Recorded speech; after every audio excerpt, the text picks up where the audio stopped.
The doctor who cried after saving his mother's life. Dr. Kweku Mensah had saved hundreds of lives, but none of those victories ever touched his heart. He worked with the emotional distance of a man who had learned long ago that feelings were dangerous. His colleagues respected him, but none truly knew him.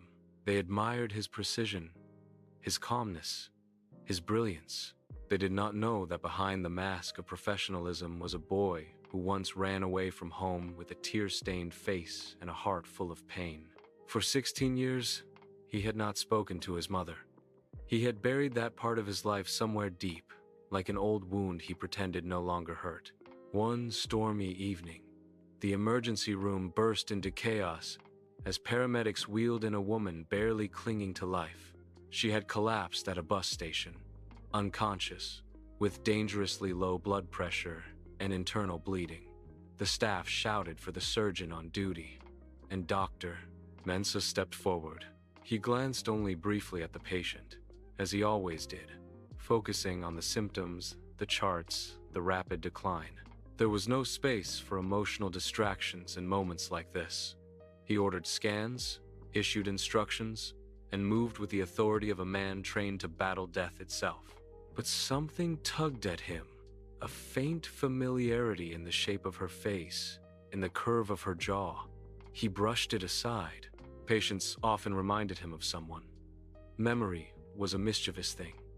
The woman was losing blood fast. They had minutes, maybe less. "Prepare for surgery," he said.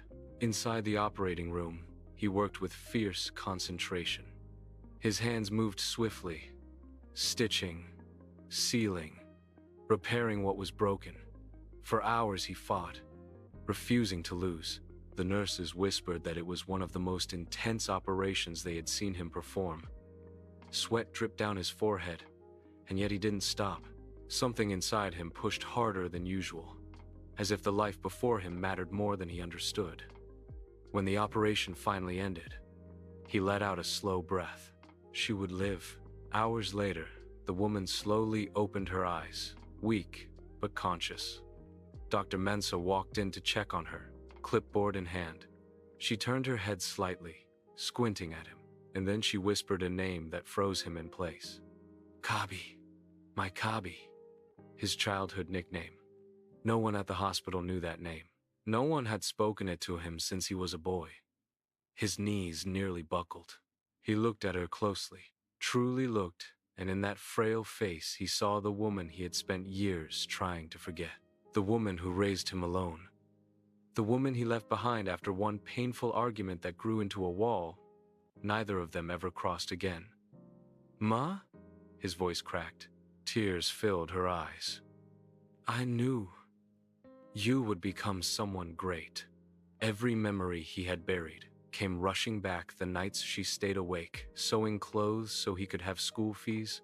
The mornings she walked miles just to buy his favorite bread. The hugs she gave him when the world felt too heavy. And the day he walked away from her, angry, stubborn, refusing to listen.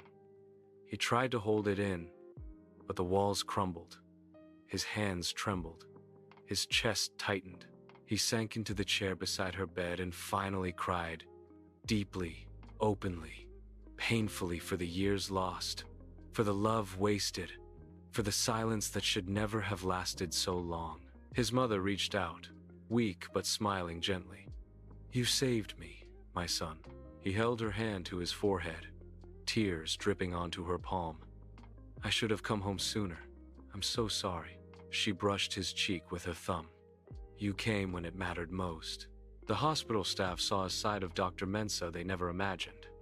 Not the genius surgeon, not the emotionless professional, but a son rediscovering the love he thought he had lost forever. From that day, he visited her every morning before his rounds. He sat with her, talked to her, laughed with her. Slowly, the years they lost began to heal, and he realized that saving her life was the easiest part. The harder part, the part that truly mattered, was learning how to be her son again.